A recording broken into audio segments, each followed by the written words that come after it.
Bom, boa noite, meus irmãos. Com muita alegria que nós estamos aqui esta noite. A gente já tinha tido a oportunidade de estar aqui com os irmãos uma outra vez, mas não tínhamos tido a alegria de poder pregar, de trazer aqui a mensagem, como o reverendo Lucas já havia convidado. Mas aprove a Deus fazer com que a nossa alegria fosse maior, porque por mais que todo culto a Deus seja um dia festivo e seja um dia alegre, costumo dizer que há dias que Deus ele multiplica os motivos de gratidão que nós temos para apresentar diante dele e as razões que nós temos para louvar o nosso Senhor. Então, é com muita alegria que a gente pode estar aqui esta noite, num dia tão significativo para essa congregação, num dia tão significativo para a nossa família, num dia tão alegre, num dia onde nós vemos a aliança de Deus brilhando de maneira tão clara na vida das famílias, como o nosso Senhor tem feito ao longo da história. E para que a gente possa meditar esta noite neste tema, eu convido os irmãos a abrirem as suas Bíblias no livro de Deuteronômio, no capítulo de número 6, do verso de número 1 até o verso de número 9. Deuteronômio 6, de 1 a 9.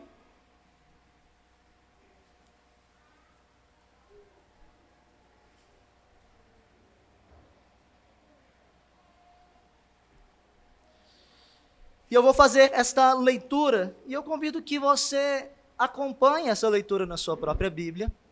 E assim que terminar esta leitura, você mantenha a sua Bíblia aberta com a finalidade de que nós meditemos nas Sagradas Escrituras. Não perca a oportunidade de fazer isso. Deus não te trouxe aqui à toa esta noite. Então, mantenha a sua Bíblia aberta e envie os esforços necessários para meditar na palavra do nosso Deus. Assim diz as Sagradas Escrituras. Estes, pois, são os mandamentos, os estatutos e os juízos que mandou o Senhor teu Deus, se te ensinassem para que os cumprisse na terra que passas a possuir, para que temas ao Senhor teu Deus e guardes todos os seus estatutos e mandamentos que eu ordeno, tu e teu filho, e o filho de teu filho, todos os dias da tua vida, e os teus dias sejam prolongados. Ouve, pois, ó Israel, e atenta em cumprides para que bem te suceda, e muito te multipliques na terra que mana leite e mel, como disse o Senhor, Deus de teus pais. Ouve, Israel, o Senhor, nosso Deus, é o único Senhor. Amarás, pois, o Senhor teu Deus de todo o teu coração, de toda a tua alma e de toda a tua força. Estas palavras que hoje te ordeno estarão no teu coração, e tu as inculcarás a teus filhos, e delas falarás assentados em tua casa, e andando pelo caminho, e ao deitar-te, e ao levantar-te, também as atarás como sinal na tua mão, e te serão por frontal entre os olhos, e as escreverás nos umbrais de tua casa e nas suas portas. Vamos orar? Senhor Deus, nós agradecemos ao Senhor, porque nós estamos aqui cultuando a Ti. Temos visto, Pai, a Tua aliança sendo relembrada de forma tão vívida, tão bela, tão grata, neste dia, e o nosso coração se enche de indizível alegria por vermos este momento e por participarmos deste momento. E nós queremos rogar agora, Pai, que o Senhor, na tua bondade, estenda a tua palavra e descortine-a diante dos nossos olhos e dos nossos ouvidos, para que ela entre no nosso coração e faça morada. É o que nós rogamos, no nome do teu Filho amado, Cristo Jesus. Amém. Eu lembro que, certa vez, eu e minha esposa, fomos visitar um casal de amigos que tinham acabado de ter o primeiro filho. Alguém aqui se identifica com essa situação? Creio que talvez algumas pessoas se identifiquem. Mas eu lembro que conversando com este casal, a esposa deste casal nos confidenciou algo que não saiu da minha mente. Ela contava que ela teve o parto natural, uma coisa sem nenhuma dor, uma coisa bem simples, né? Que não envolve nenhum tipo de trabalho.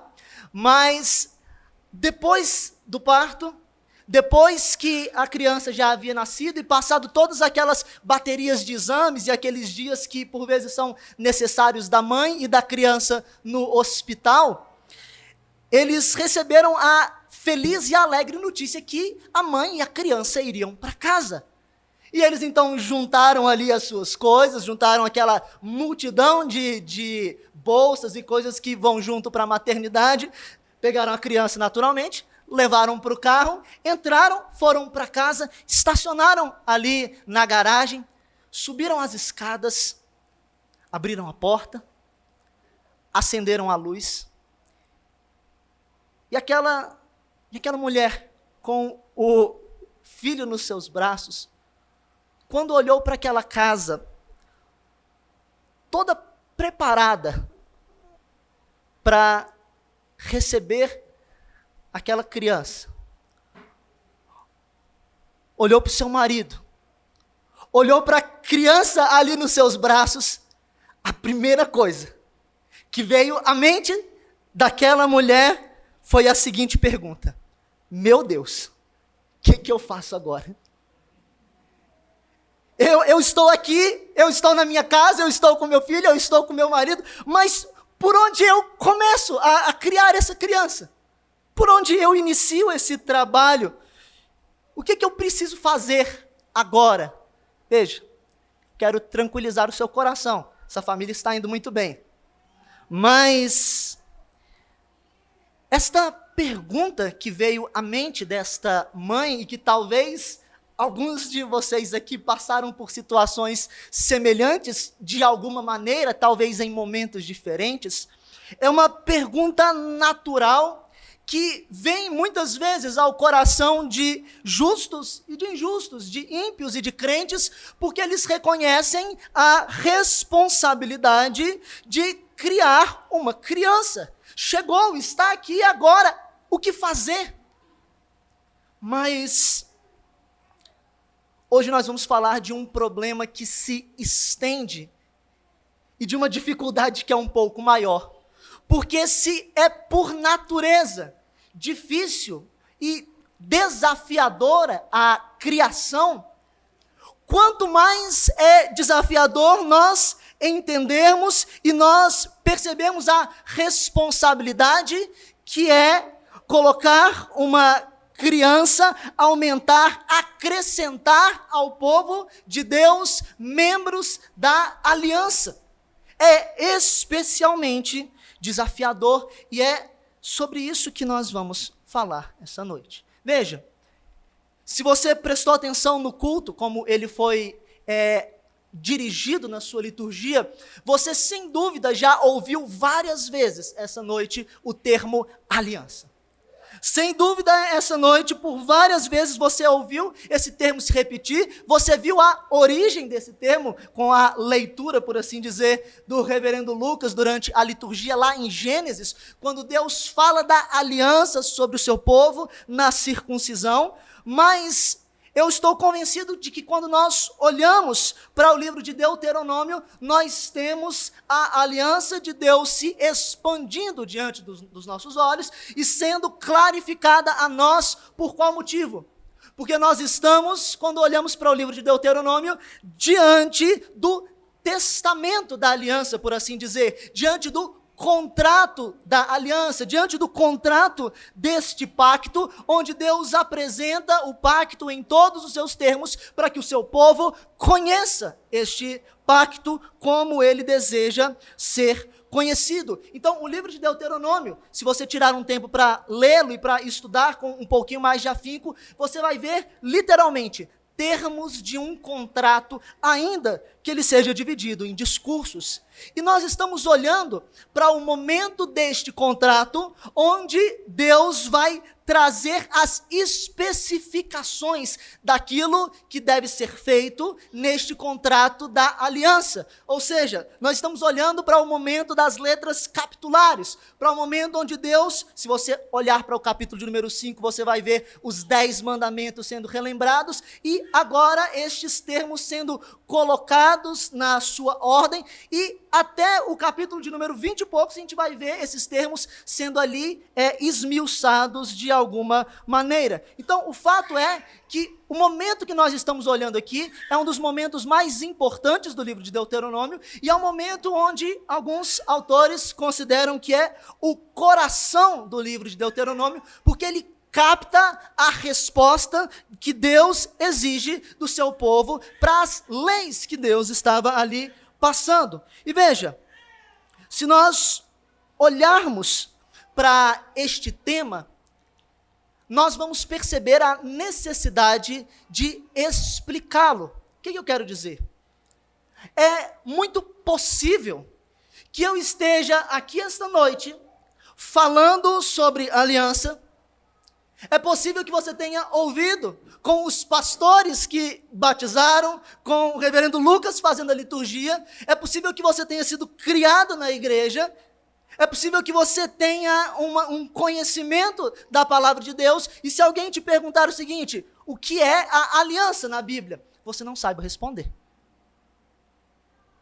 E eu quero me valer da definição de um reverendo, de um pastor chamado Palmer Robertson, quando ele vai explicar o que é aliança nos seguintes termos. Ele vai dizer que a aliança é um pacto de sangue administrado soberanamente, é um pacto de vida e de morte, um laço inviolável, ou seja, deriva de morte, mas expressa um caráter absoluto de compromisso entre Deus e o homem no contexto da aliança. Você pode ouvir esta definição esta noite e pensar: pastor, 3 crianças tão bonitinhas sendo batizadas aqui, neste momento tão alegre, nesse momento tão festivo, e o senhor vem me falar de pacto de sangue, de aliança de morte? O senhor não podia ter escolhido uma definição um pouquinho mais bonitinha? Veja, eu assumo que essa definição é um pouco ampla. Eu assumo também que essa definição, para os nossos dias, não para as Sagradas Escrituras, é um pouco forte, mas foi com intencionalidade que eu escolhi esta definição. E eu fiz por quê? Porque, meus queridos, eu quero que nós comecemos este sermão, comecemos a meditação dessa noite, entendendo a seriedade do que está acontecendo aqui. E o reverendo Lucas trouxe um pouquinho dessa seriedade na sua explicação. Nós estamos comemorando, nós estamos nos alegrando, mas para que isso pudesse estar acontecendo, para que o nosso coração pudesse estar alegre, sangue foi derramado.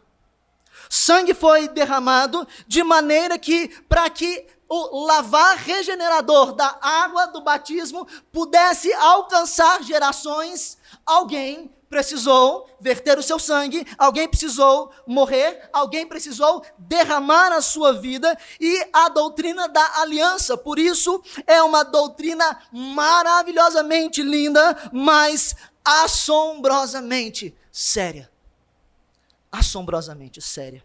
E nós temos perdido esta dupla compreensão da beleza e da seriedade. E é por isso que esta noite eu quero olhar para este texto que nós acabamos de ler com os irmãos, e eu quero meditar respondendo a seguinte pergunta: o que Deus exige como resposta à sua aliança?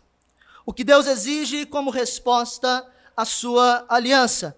Eu convido você a acompanhar a leitura mais uma vez do verso de número 1 do capítulo de número 6. Vamos fazer melhor. Leia comigo, capítulo de número 6, verso de número 1. Vamos lá?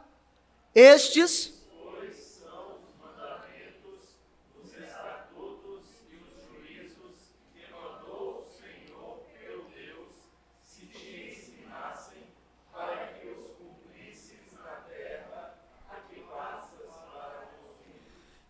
que Deus exige como resposta à sua aliança?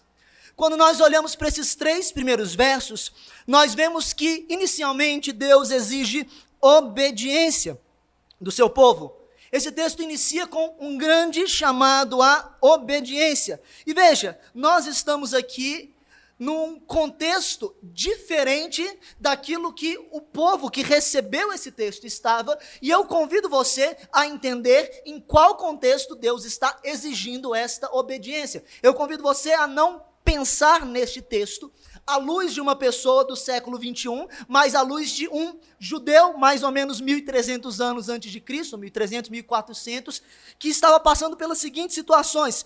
Então, imagine que você viveu boa parte da sua vida peregrinando por um deserto árido. Eram essas pessoas que estavam aqui agora entrando na terra prometida. Mas imagine que aquela peregrinação e muitas das coisas que você viu acontecer ao seu redor aconteceram fruto do castigo pela desobediência e pela maldade e pelo erro que os seus pais haviam cometido e Deus os estava castigando. Então você conhece o quanto o pecado é terrível e desolador e traz consequências.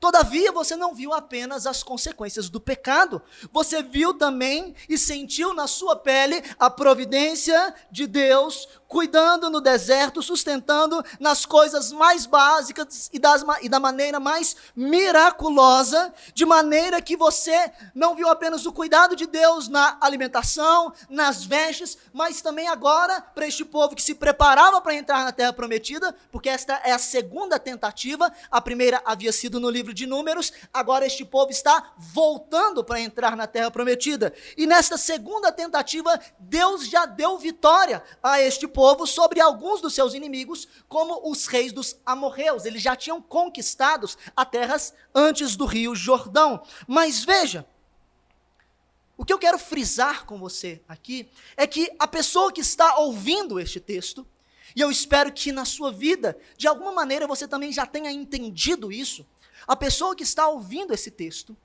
ela sabe que o pecado é desastroso. Ela sabe as consequências do erro. E ela sabe as bênçãos da obediência. Deus não está falando com pessoas que não entendem a sua língua. Ele sabe com quem está falando e as pessoas sabem aquilo que Deus está dizendo. E o que Deus está exigindo é a obediência aos seus mandamentos, aos seus estatutos, aos seus juízos. Tudo isso são maneiras de falar sobre a lei de Deus que deveria ser obedecida. Veja, eu já falei aqui que se você olhar para o capítulo de número 5, os 10 mandamentos acabaram de ser rememorados. Deus relembra toda a sua lei através de relembrar os 10 mandamentos. E aqui eu quero que você entenda algo sobre a lei de Deus.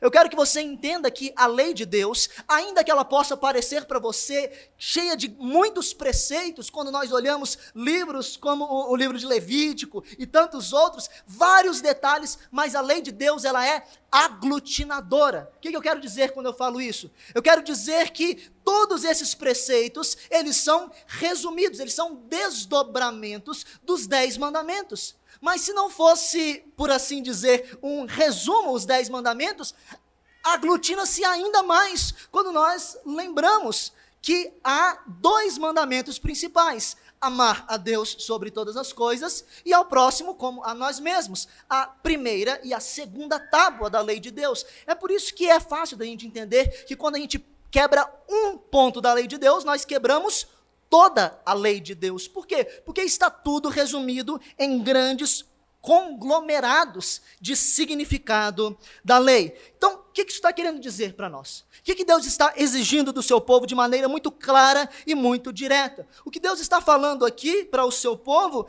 é o seguinte: olhe, os seus pais no passado erraram. A desobediência tem consequências e vocês sabem disso. Vocês conhecem a minha lei, agora obedeçam a minha lei. E a lei de Deus, ela precisa ser conhecida.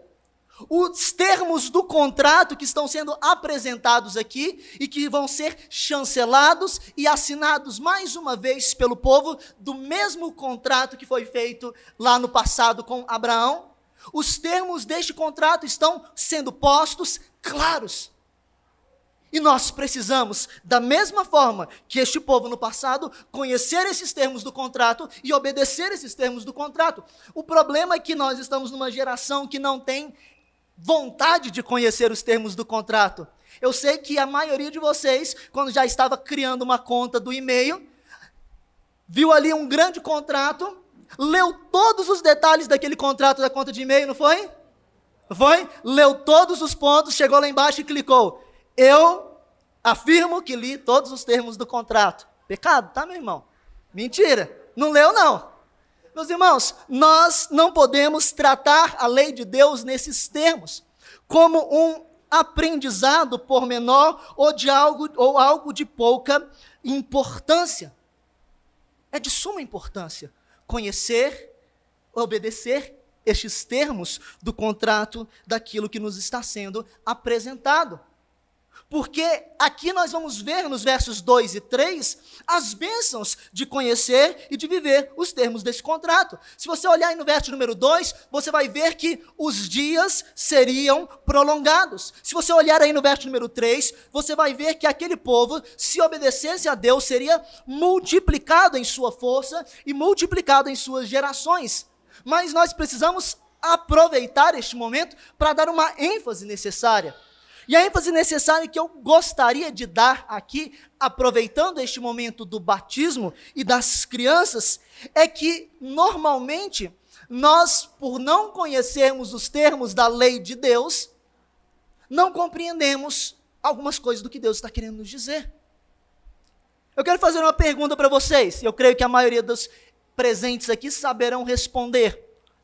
Qual que é o primeiro mandamento com promessa? Honrar? Honra teu pai e tua mãe, honrar pai e mãe. E qual que é a promessa que se recebe por cumprir esse mandamento? Para que sejam longos os seus dias sobre a terra, não é? Agora vai lá no verso número 2, aqui do capítulo de número 6, e olha comigo. Capítulo número 6, verso número 2. Para que temas ao Senhor teu Deus, guarde todos os seus estatutos e mandamentos que eu te ordeno, tu e teu filho e o filho de teu filho, todos os dias da sua vida, e o quê? Teus dias sejam prolongados. Meus irmãos, o mandamento de obediência e de dias prolongados não é apenas para os filhos. Não é apenas para os filhos, até porque se nós descermos aos desdobramentos daquele mandamento, nós vamos ver que está se tratando de qualquer autoridade, quando se fala ali da obediência. Mas fato é que aquilo que o Senhor está mostrando aqui para o seu povo, é que os filhos aprenderiam a honrar o seu pai e a sua mãe, na medida que os seus pais aprendessem a honrar o Pai Celeste. Eles teriam um vislumbre de obediência, eles teriam um espelho de obediência. Este seria para o seu povo, então, um ciclo perpétuo de vida. Mas Deus não exige apenas obediência do seu povo. Deus exige mais. O que Deus exige como resposta à sua aliança? E se nós olharmos para os versos 4 e para o verso número 5, nós veremos que, para além da obediência, Deus exige amor. Deus exige amor. E veja, de alguma maneira, o sermão de hoje ele tem 2,5 pontos. Porque este ponto ou é um subponto do anterior, ou o ponto anterior é um subponto desse, porque essas duas coisas elas estão necessariamente unidas. Amor e obediência, eles precisam caminhar juntos. Falar de obediência sem amor, sem dúvida, é uma incompreensão da verdade bíblica, tal qual falar de amor sem obediência à lei de Deus. E, meus irmãos, o amor a Deus começa a ser narrado aqui de maneira icônica para o povo de Deus. Verso número 4, vamos ler juntos? O que diz o verso número 4? Ouve.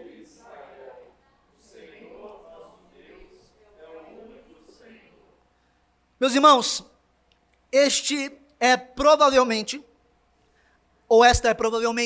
a porção da Escritura mais conhecida pelo povo judeu. Isso ficou resumido na história do povo judeu como o Shema, como o ouve.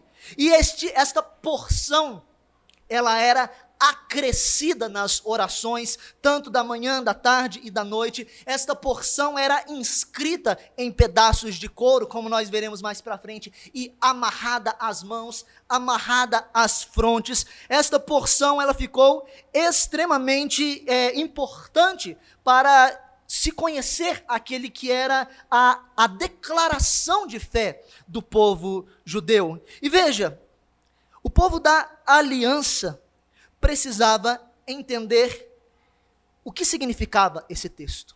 Porque muitas vezes esse texto era repetido, muitas vezes esse texto era amarrado no braço, era amarrado na cabeça, era escrito nos umbrais, mas esse texto não era vivido. O que significa recitar esse texto? Significa dizer que não existem outros deuses além de Yahvé, o Deus da aliança. Não existem outros deuses. Significa dizer que não existe outro aonde a nossa confiança possa ser depositada. Significa dizer que não existe outro padrão de obediência e de vida que pode ser experimentado além do padrão de obediência e de vida exigido por Yahvé na sua lei, e qualquer outro padrão é idolatria. Significa dizer que não há outro digno de receber o nosso amor. Ninguém mais é o único da nossa alma. Ninguém mais é o que aqui nos é descrito. Meus irmãos, esta porção de texto, ela é emblemática para nós falarmos da necessidade da obediência junta com o amor. Porque quando nós olhamos para o próximo verso, nós estamos diante de um dos versos mais conhecidos para a igreja dos nossos dias.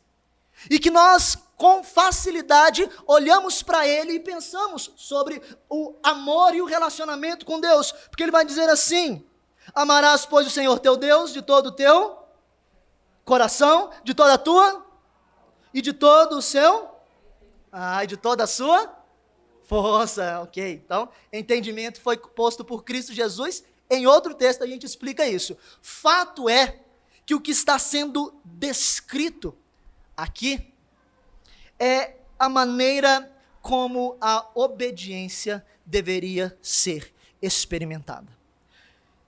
A obediência do povo da aliança, ela não poderia ser de qualquer maneira. Ela não poderia ser uma prática que é apenas vista pelas pessoas de fora, mas que não faz diferença interna, porque senão ela não seria verdadeira. Ou seja, a relação que nós temos com o único da nossa alma precisa pautar e precisa direcionar a maneira como nós vivemos. É muito mais do que um relacionamento legal de eu faço certo e Deus me abençoa, eu faço certo e Deus me dá aquilo que eu quero. É muito mais do que isso. É um relacionamento profundo que nas Sagradas Escrituras é comparado com o amor de um pai para com o filho.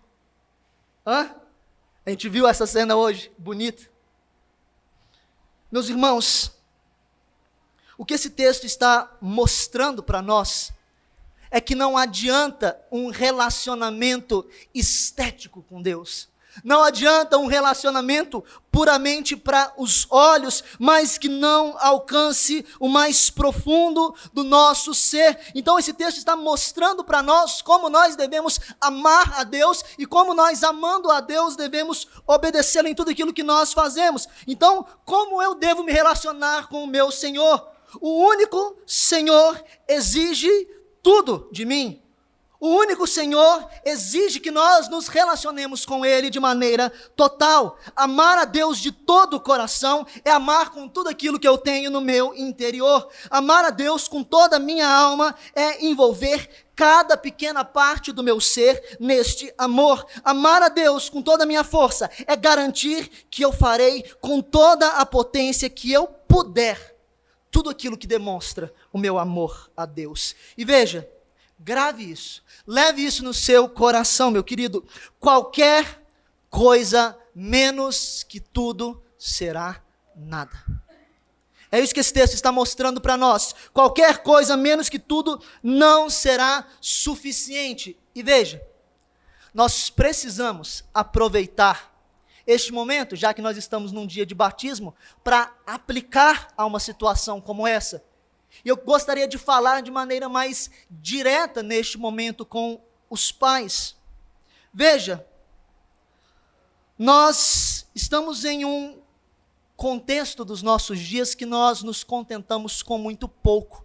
E eu sei que eu sou um pastor com pouco tempo de ministério ordenado, ainda que mesmo antes de ser ordenado eu já trabalhasse com as crianças, com os adolescentes, com os jovens, mas eu vejo muitos pais dos nossos dias e das nossas igrejas caindo em algumas tentações e algumas armadilhas terríveis. E eu quero dizer para vocês, fiquem atentos e não caiam nessa tentação. Meus queridos, vocês serão tentados a se satisfazer com crianças e com filhos bem comportados. Pessoas vão elogiar muitas vezes os filhos de vocês, tenho certeza que o reverendo Saulo passou por isso muitas vezes, vão elogiar os filhos de vocês e vão falar o quanto eles te enchem de orgulho, e eu tenho certeza que enchem de orgulho de fato, mas eu quero dizer, não caiam nessa tentação. Vocês serão tentados a se satisfazer com bons meninos e com boas meninas que estarão em todas as programações, que serão presidentes de sociedades internas, que estarão ali à frente dos trabalhos, e muitas vezes vocês vão olhar e se darão por satisfeitos com essa obediência externa. Não caiam nessa tentação, porque isso não será suficiente. Meus queridos, bons meninos e boas meninas, crianças bem comportadas, por si só, no máximo, são pequenos legalistas que estão fadados à distância espiritual de Deus e ao fracasso na vida espiritual. Não se enganem, não se contentem com isso, não parem de orar, não parem de buscar, não parem de envidar todos os esforços possíveis até que os filhos de vocês se dobrem diante de Deus e com cada pequena célula e fibra do seu ser amem o Senhor, porque Deus não vai aceitar menos do que isso. Deus não vai aceitar menos do que isso. Se não for tudo, não vai ser nada. É destruidor essa verdade, né? É destruidor porque nós não somos capazes, né? Mas como é que a gente pode fazer isso, pastor? Pelo amor de Deus!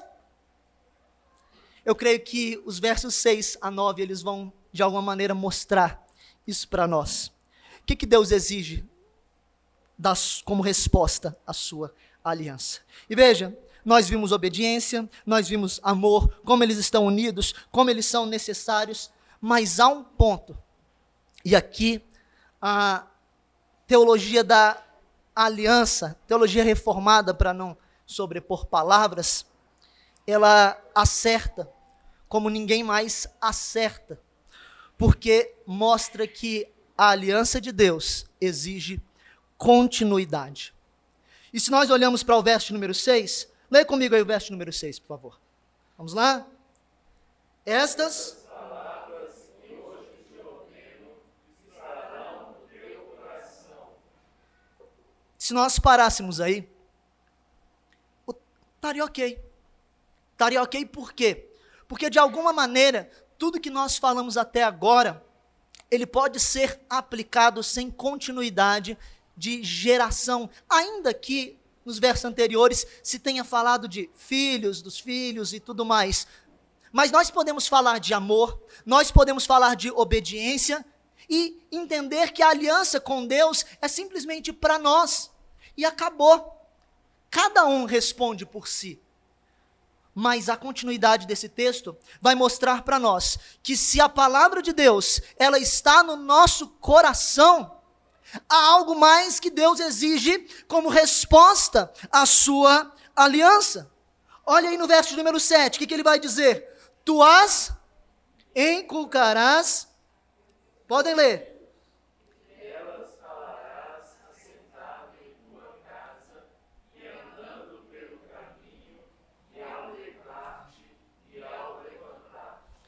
Ok, meus queridos,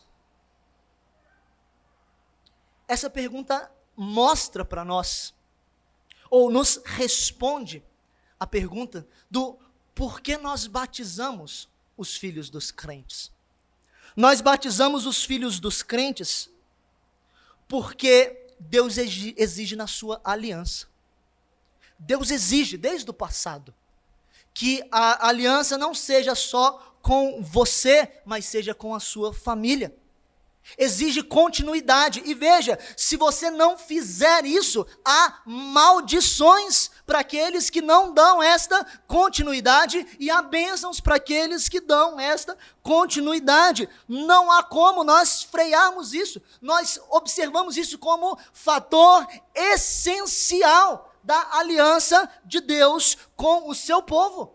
É um fator essencial. E veja, aqui nós precisamos apontar uma diferença, porque é muito comum nas demais igrejas evangélicas, e que nós chamamos de irmãos, ainda que nós não concordemos, que se traga uma criança à frente quando ela nasce, que nasce e que se apresente esta criança, que se faça uma oração rogando as bênçãos de Deus sobre a vida daquela criança, sobre a vida daquela família. Mas será que é diferente nós fazermos esta oração e nós trazermos essa criança e darmos a esta criança uma marca, um selo, um pacto de sangue?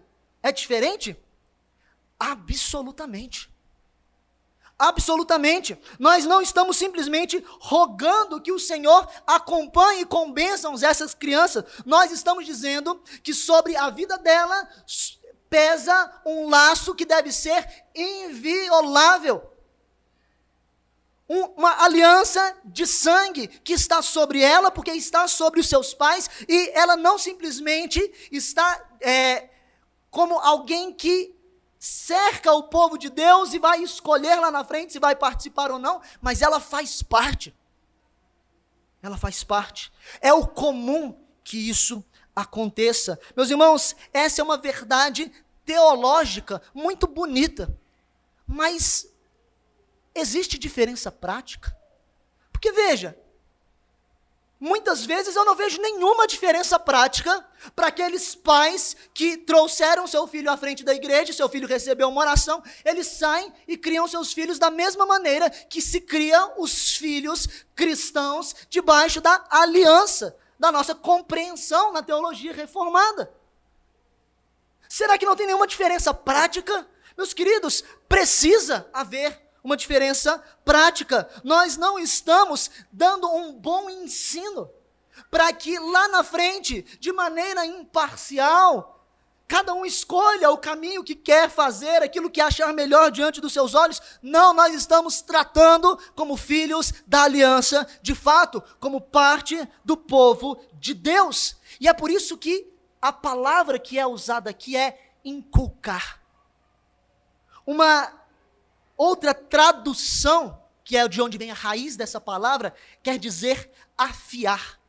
É como se o pai pegasse um material que já tem ali a sua preciosidade e ele começasse a limpar, a purificar, a tirar aquilo que é grosseiro e que está atrapalhando a utilidade daquele material. Então ele vai assim limpar de maneira que aquele material se torne útil, se torne belo, se torne bom. E a palavra-chave para isso aqui é intencionalidade. Nós vemos uma intencionalidade na criação que Deus está ensinando dos pais para com os filhos, que muitas vezes nós não vemos nos nossos dias.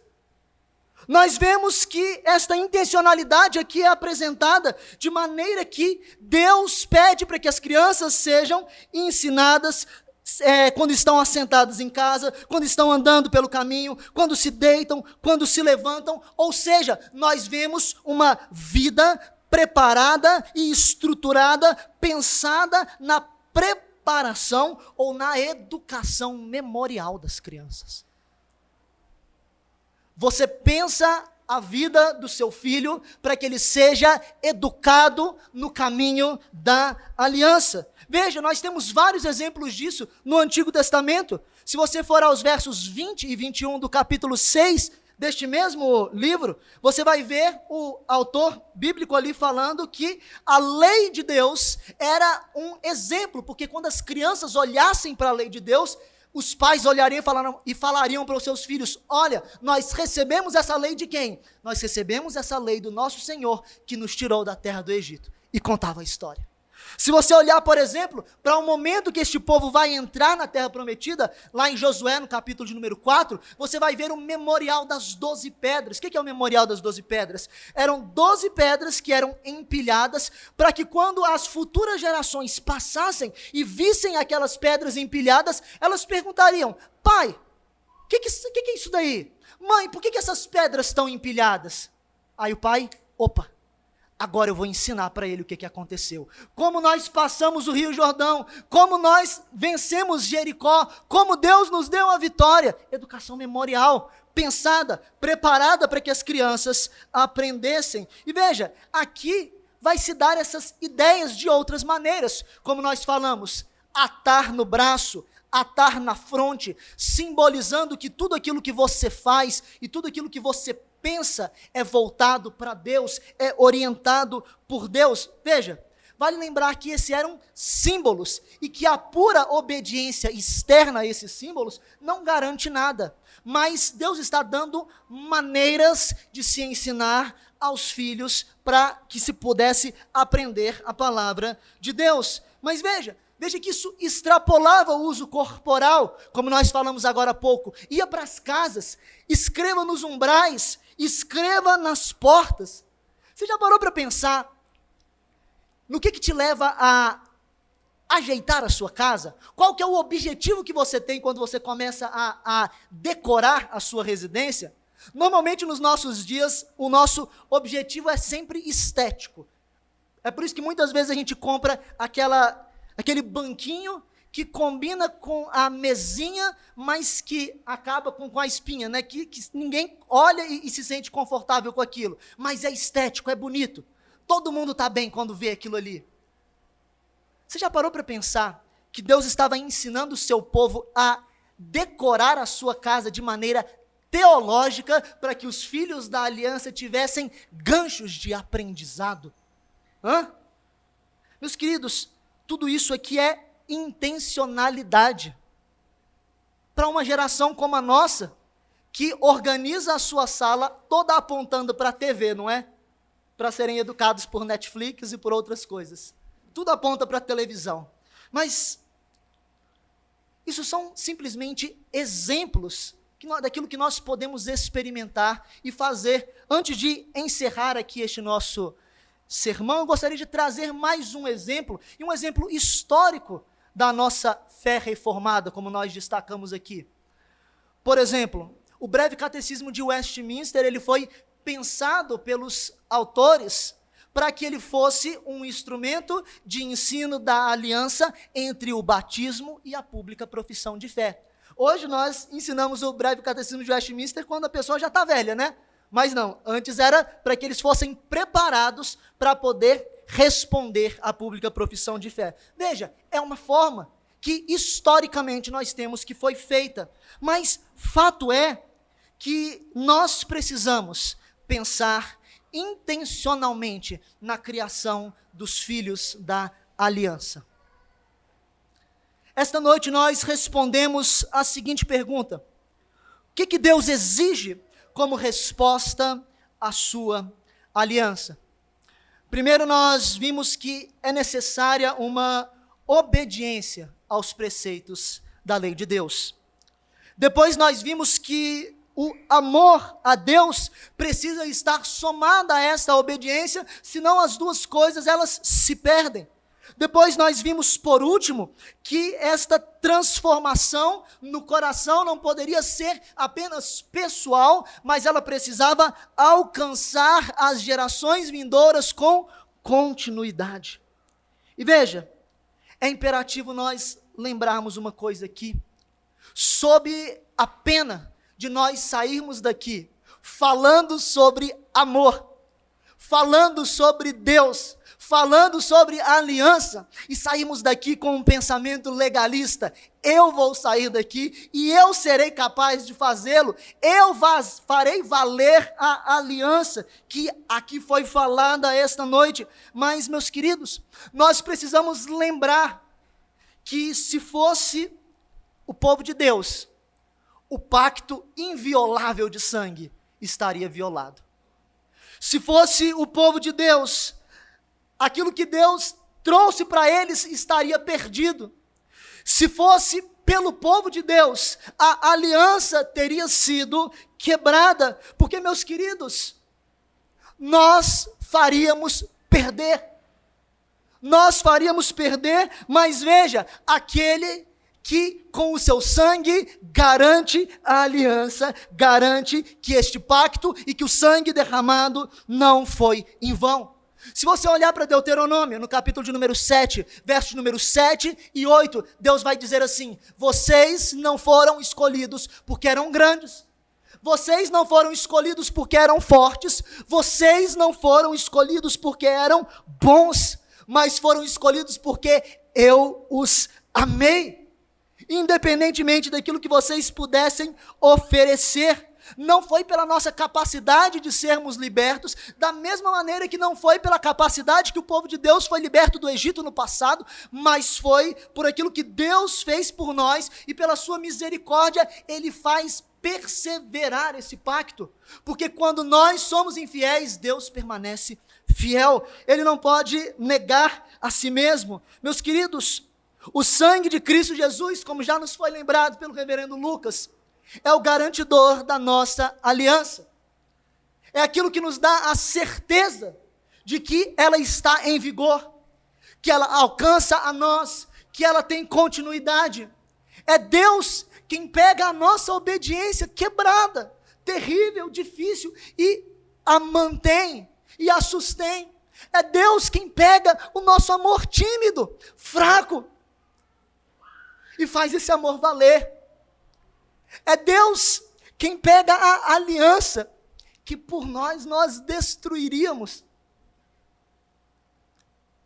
e faz ela perpetuar. Você já parou para pensar que paz é isso? A sua obediência é garantida por Deus. O seu amor é garantido por Deus. Nós falamos para os pais e falamos tanto da dificuldade, né? Pais, vocês nos seus erros de continuidade da perpetuação da aliança, saibam que Deus é quem fará garantir e perpetuar o seu povo e entregará o seu povo perfeito no dia do Senhor Jesus Cristo. Meus irmãos, assim como o povo de Deus, nós temos a paz de saber que em Cristo Jesus, o Espírito Santo nos fará perseverar para a glória do Pai, a fim de que nós, povo da aliança, entremos na terra prometida eterna do nosso Senhor. Vamos orar? Senhor Deus, nós somos gratos a Ti, e nós louvamos ao Senhor porque na sua bondade, na sua graciosidade, na sua misericórdia, o Senhor fez uma aliança conosco. O Senhor nos incluiu nesta aliança chancelada pelo seu Filho Cristo Jesus com preço de sangue. E Pai, hoje o Senhor nos sustém nesta aliança. Hoje o Senhor sustém as nossas famílias. Hoje o Senhor nos dá a graça de experimentarmos, Pai, esta aliança para a glória do Teu santo nome. E nós queremos rogar ao Senhor que pela Tua ação, pela Tua bondade, pela Sua misericórdia, esta aliança se faça sentir nas nossas vidas, com a obediência, com o amor, com a continuidade. Se faça sentir na nossa família. Se faça sentir nas futuras gerações. Se façam sentir, Pai, nos pequenos que foram batizados aqui esta noite. Se façam sentir, Pai, de maneira clara e de maneira visível, naqueles que o Senhor tem chamado e já chamou para a sua aliança. Pai, que nós não desprezemos, e não desobedeçamos, e não vivamos de maneira contrária àquilo que o Senhor exige de nós, mas que para a glória do seu santo, exclusivo nome, nós possamos ser direcionados e fortalecidos para viver a aliança que o Senhor nos chamou a ter contigo. É o que nós rogamos no nome do teu Filho amado, Cristo Jesus. Amém.